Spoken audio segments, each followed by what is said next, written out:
Assalamualaikum warahmatullahi wabarakatuh. Salam sejahtera bagi kita semua. Sebelumnya, perkenalkan nama saya Apriliana Fitri Anggraini, guru bahasa Jawa dari SMP Negeri 1 Kudu, Kabupaten Jombang. Saya termasuk salah satu calon guru penggerak angkatan 5.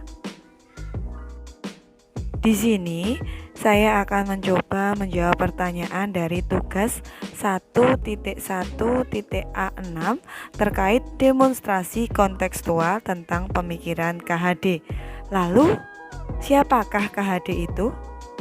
KHD adalah kependekan dari nama pahlawan pendidikan di Indonesia, Raden Mas Suwardi Suryo-Ningrat, atau lebih dikenal dengan nama Ki Hajar Dewantoro. Beliau adalah Bapak Pendidikan Indonesia. Atas semua jasanya, hari lahir Ki Hajar Dewantoro diperingati sebagai Hari Pendidikan Indonesia yang jatuh setiap tanggal 2 Mei setiap tahunnya. Dalam kiprahnya di dunia pendidikan, beliau menorehkan semboyan yang sampai saat ini dipakai sebagai landasan pendidikan di Indonesia. Ing ngarsa Suntulodo, ing madya mangunkarsa tutwuri handayani. Ketiganya merupakan buah pikiran Ki Hajar Dewantoro yang artinya di depan memberi teladan atau contoh, di tengah membangun kemauan, di belakang memberi dorongan dan pengaruh serta semangat bagi anak. Pemikiran KHD yang lain adalah tentang pendidikan yang diartikan sebagai tuntunan dalam hidup tumbuhnya anak-anak. Maksudnya, pendidikan yaitu menuntut segala kodrat yang ada pada anak-anak agar mereka dapat mencapai keselamatan dan kebahagiaan yang setinggi-tingginya, baik sebagai manusia maupun sebagai anggota masyarakat. Meskipun pendidikan itu hanya tuntunan di dalam hidup tumbuhnya anak-anak, tetapi perlu dikembangkan atau dihubungkan dengan kodrat keadaan setiap anak. Diibaratkan, proses pendidikan anak seperti halnya seorang petani yang menanam padi yang hanya dapat menuntun tumbuhnya padi. Petani dapat memperbaiki kondisi tanah, memelihara tanaman padi, memberi pupuk dan juga air, membasmi ulat-ulat atau jamur-jamur yang mengganggu hidup tanaman padi dan lain sebagainya. Namun, petani tidak dapat mengganti kodrat irodatnya padi, tidak akan dapat menjadikan padi yang ditanam itu tumbuh sebagai jagung. Demikianlah pendidikan itu. Walaupun hanya dapat menuntun, akan tetapi faedahnya bagi hidup tumbuhnya anak-anak sangatlah besar. Andai kata anak tidak baik dasarnya, tentu anak tersebut perlu mendapatkan tuntunan agar semakin baik budi pekertinya. Anak yang dasar jiwanya tidak baik dan juga tidak mendapat tuntunan pendidikan tentu akan mudah menjadi orang jahat. Anak yang sudah baik dasarnya juga masih memerlukan tuntunan. Tidak saja dengan tuntunan itu ia akan mendapatkan kecerdasan yang lebih tinggi dan luas, akan tetapi dengan adanya tuntunan itu ia dapat terlepas dari segala macam pengaruh jahat. Guru adalah pamong.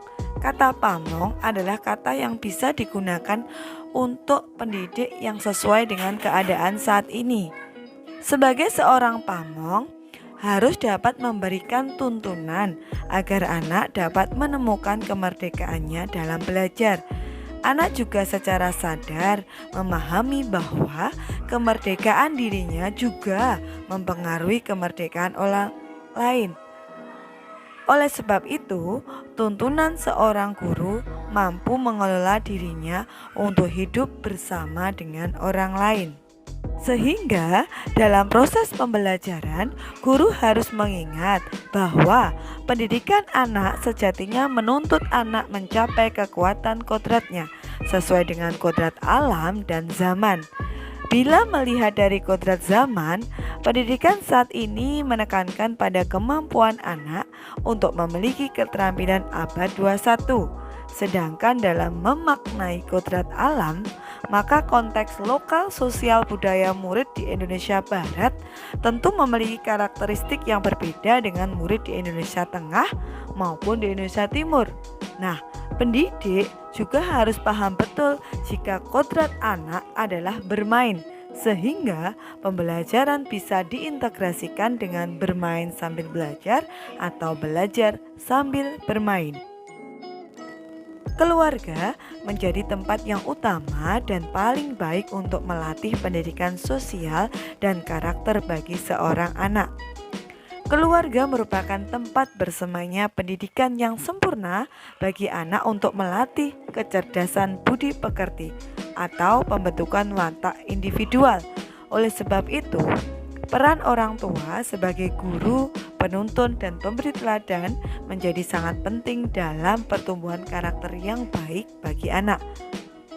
Namun, guru juga harus mampu menuntun anak dalam menumbuh kembangkan karakter mereka agar mampu memerdekakan diri sendiri dan orang lain. Pendidikan adalah tempat bersemainya benih-benih kebudayaan yang akan serta-merta diikuti dengan proses perubahan. Perubahan yang ada di dalam dunia pendidikan harus sesuai dengan azas trikon, yaitu kontinuitas, konvergensi, dan konsentris. Kontinu mengolah budaya bangsa secara berkesinambungan dari masa lalu, masa kini, dan juga masa yang akan datang. Konvergen artinya tidak menutup diri dengan perkembangan budaya dunia. Dan konsentris adalah berpegang teguh kepada budaya sendiri dengan memperkuat kepribadian nasional. Azas trikon yang merupakan buah pemikiran Ki Hajar Dewantara tadi dilambangkan sebagai sistem tata surya, di mana murid digambarkan sebagai planet yang mengorbit, bergerak, dan mengelilingi matahari dalam garisnya masing-masing. Tumbuh dan berkembangnya murid sejalan dengan kemerdekaan yang mereka miliki.